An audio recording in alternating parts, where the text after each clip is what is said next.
suis pas une star ici. Il y a d'autres stars. Il y a les mecs de la Coupe de l'Amérique, mec.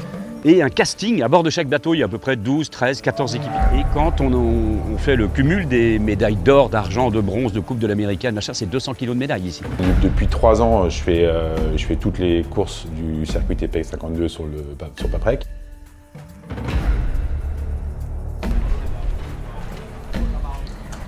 Et là, ça commence à devenir un peu tendu, on va dire. Je voyais bien que ça allait pas le faire parce que là, on arrive sur un moment où le bateau, donc l'IMOCA, il y a beaucoup de choses à faire, de coordination à faire. Donc au mois de janvier, j'ai pris la décision de proposer à Johan de me remplacer. C'est sympa de pouvoir faire ça. Bon, c'est sympa pour lui surtout. Allez, recule, recule!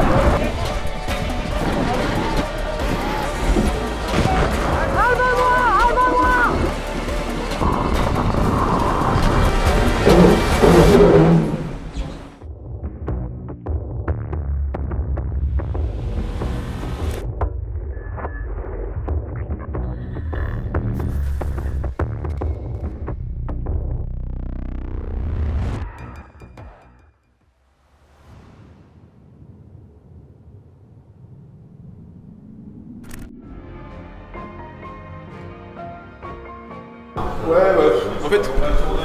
En fait, ça sort tout droit là, je pense. Ça sort tout droit, ouais.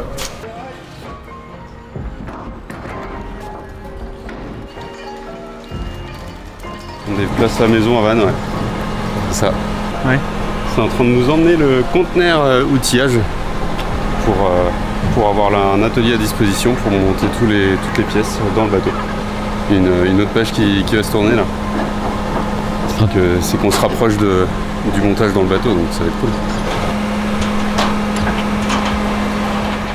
Ma fonction au sein du Team Paprec, c'est directeur technique. Donc le rôle du directeur technique, c'est de faire toute la coordination et de faire le lien entre les différents pôles du projet. Donc la partie bien s'assurer que l'équipe technique a tout ce qu'il faut pour travailler, bien communiquer sur les plannings, les enjeux à court et moyen terme, et s'assurer aussi qu'il y a un bon lien entre le bureau d'études et l'équipe technique. Après, c'est une première construction de bateau pour moi, donc c'est ma 3e campagne de Vendée, mais à chaque fois j'ai fait beaucoup de refit de bateaux, donc prendre des bateaux qui avaient déjà une ou 2 campagnes et les upgrader pour une campagne suivante. Là, on part d'une feuille blanche et c'est complètement différent, en fait, tout est possible. Si, mais il fait plus joli à chaque fois. Ouais, voilà, ça embellit. Je travaille beaucoup avec Gauthier, qui est responsable du bureau d'études. Gauthier, lui, c'est un peu c'est un peu l'encyclopédie un peu de l'équipe, quoi. Il a beaucoup d'expérience déjà dans la conception et dans la construction des bateaux. En ce moment, c'est celui qui est le plus chargé de l'équipe et du coup, c'est vrai que des fois, je me dis, ce serait bien comment je peux l'aider, tout ça. Et bon, je sais que ça va arriver mon tour, au moment où ce sera moi qui sera un peu plus chargé. Non, je m'entends vraiment bien avec Gauthier, c'est hyper agréable. Et puis pour moi, comme je disais, que c'est ma première construction, c'est hyper rassurant d'avoir quelqu'un comme Gauthier, qui a beaucoup d'expérience. En plus, il est sympa. Ça va.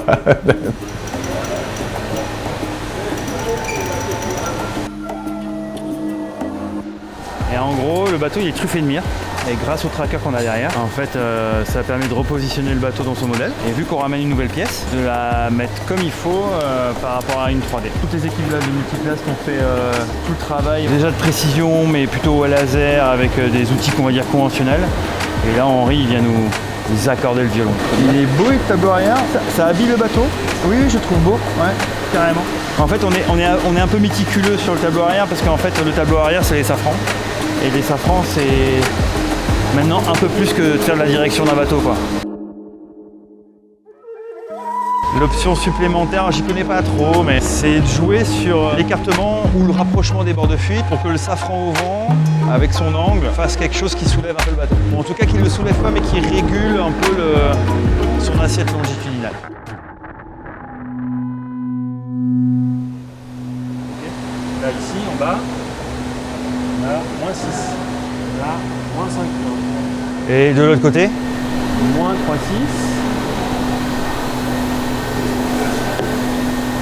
Moins 5, 4. Donc là, t'as fait ton décalage de 5. Là, on a du moins 0,6.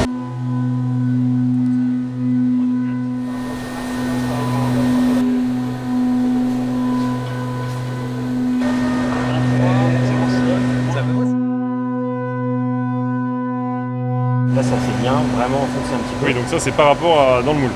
Ouais, par rapport au moule. Oui, plus 0,4, plus 0,15. Donc tu es à peu près dans la même précision que quand tu avais calé la coque ici. Ouais, exactement. Ouais. C'est juste pour dire qu'à cet endroit-là, Et un moins 1. on est en -1. Et ça s'explique parce que vous avez mis du composite, du coup, c'est important. Oui, donc là c'est du normal à la surface. Donc c'est un écart comme ça. Oui, non, oui, 3D. Ok. Tu voulais 5, t'as 5.4, c'est ça? L'écart d'angle, hein. Les écarts d'angle, c'est de 0,057 et 0,093. Ouais. Le problème de ça, c'est que vu que c'est rigide, t'aurais envie de descendre les deux caissons latéraux. Et pas toucher à celui-là, mais on va pas le défaire.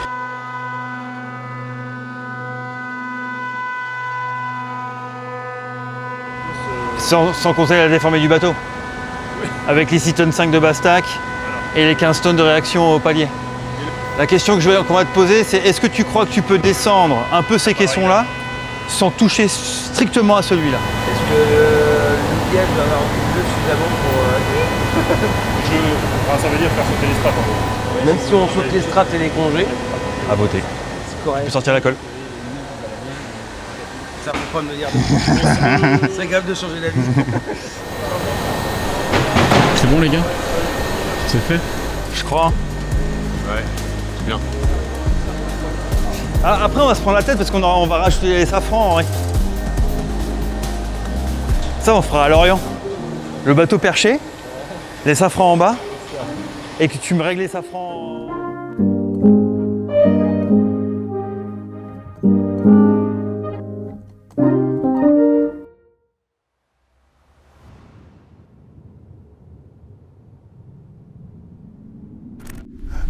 Moi, je bougerais bien l'équipe après ici, tu vois.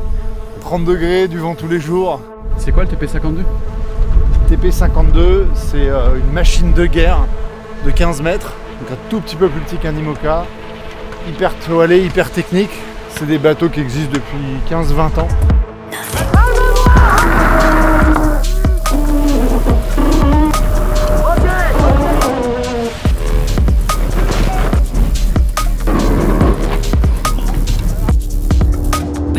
C'est voilà, tout ce qu'on aime, de la belle régate quoi. T'as mis ton siège à bord ou pas? J'ai mis mon siège, ouais, tu vas voir, là, je sais même pas où me tenir des fois. Voilà. Et donc après, les manœuvres elles vont super vite, il y a beaucoup de systèmes pour envoyer le spi et l'affalée super vite, tu vas voir, c'est impressionnant. Il y a une boîte à coucou, on appelle ça. En gros, c'est un gros avaleur pour le spi. Cette journée, il va y avoir du vent. Cette journée va y avoir du vent.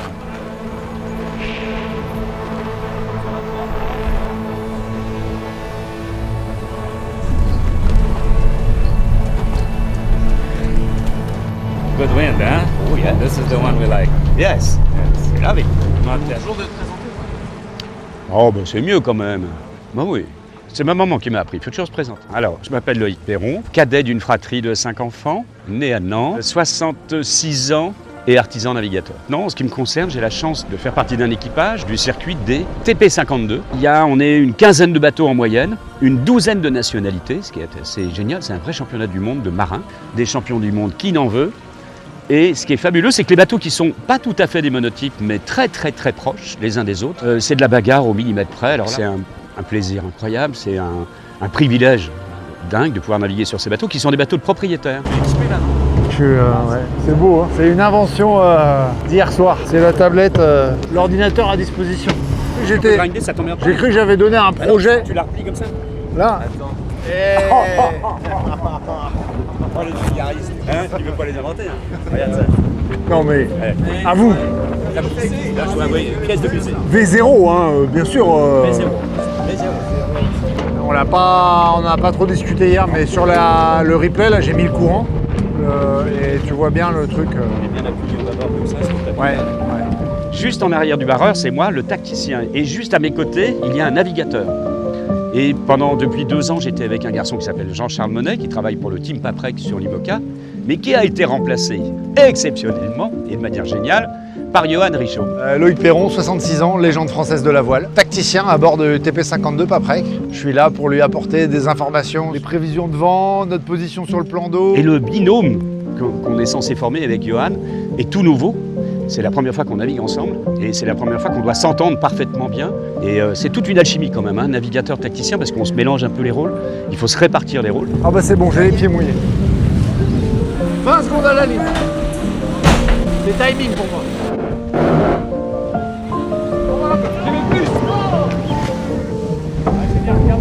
Alors, ça envoie en vrai. Hein? Ça envoie. C'est chaud le départ. C'est impressionnant avec la taille des bateaux. Bah écoute, pour l'instant, on fait une belle équipe. J'apprends à rentrer un peu dans leur système parce qu'eux, ils sont déjà 12 à être organisés.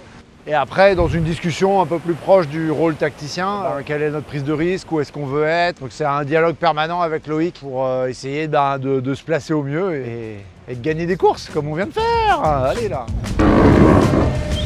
Talk us through this drop from Paprec as they take the race lead. Paprec can just get a bow round in front and just get around boat length in front. Then I think on the downwind, but that was a gain to Paprec. It's more waves and there's definitely more pressure. And Paprec and Sled, they all look very lit up out on this right-hand side, Andy.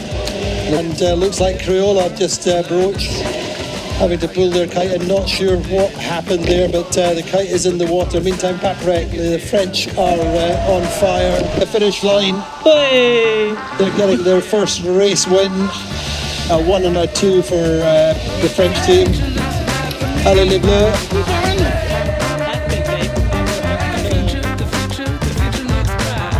C'est vrai que quand tu as un objectif sur 4 ans, ce qui est le cas d'un Vendée Globe souvent, d'une édition à une autre, c'est comme la Coupe du Monde de foot, moi je trouve que ça a toujours été important de butiner ailleurs. Un bon marin solitaire, c'est pas quelqu'un qui est bon partout, mais c'est quelqu'un qui est mauvais nulle part. Et c'est pas pareil. Ça veut dire qu'il faut s'intéresser à tout, toutes les phases du jeu. Et c'est son cas, de la conception des bateaux, de tout ce qui est IA par exemple, on en parlait hier beaucoup. Être au plus haut niveau, en tactique pure, en nav comme ça aère les méninges, ne serait-ce que ça. Quand on est H24 sur le même dossier, on en perd un peu, parfois les priorités. Et ça me permet de me mettre dans un état d'esprit, une recherche de performance un petit peu différente. Je reviens avec forcément pas mal d'idées pour l'IMOCA.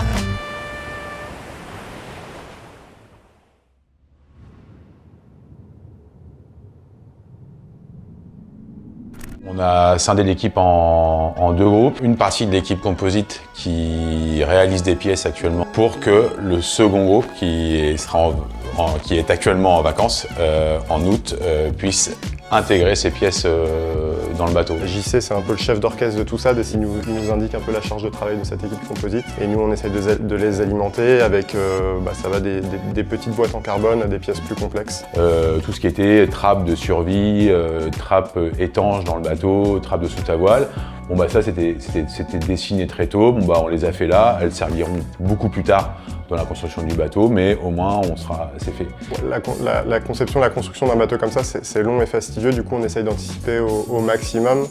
À partir du moment où on lance en production une pièce, ça veut dire qu'on a fini de la concevoir, du coup on essaye d'échelonner dans le temps toute cette phase de conception. Ce qui est fait n'est plus à faire, alors on peut parler du mât par exemple. Le mât c'est un mât standard, donc c'est facile de le commander tôt, de travailler tôt dessus. On fait tout ce qu'il fallait, là on l'a bâché, on l'a rangé au plafond et on le ressortira, je dirais, en janvier. Du coup, les nouvelles règles du Vendée Globe limitent la consommation du gasoil pour produire de l'énergie à 60 litres. Le principe, c'est qu'auparavant, on utilisait un moteur thermique pour la propulsion du bateau et on montait des alternateurs sur ces moteurs pour produire avec le gasoil embarqué de l'énergie.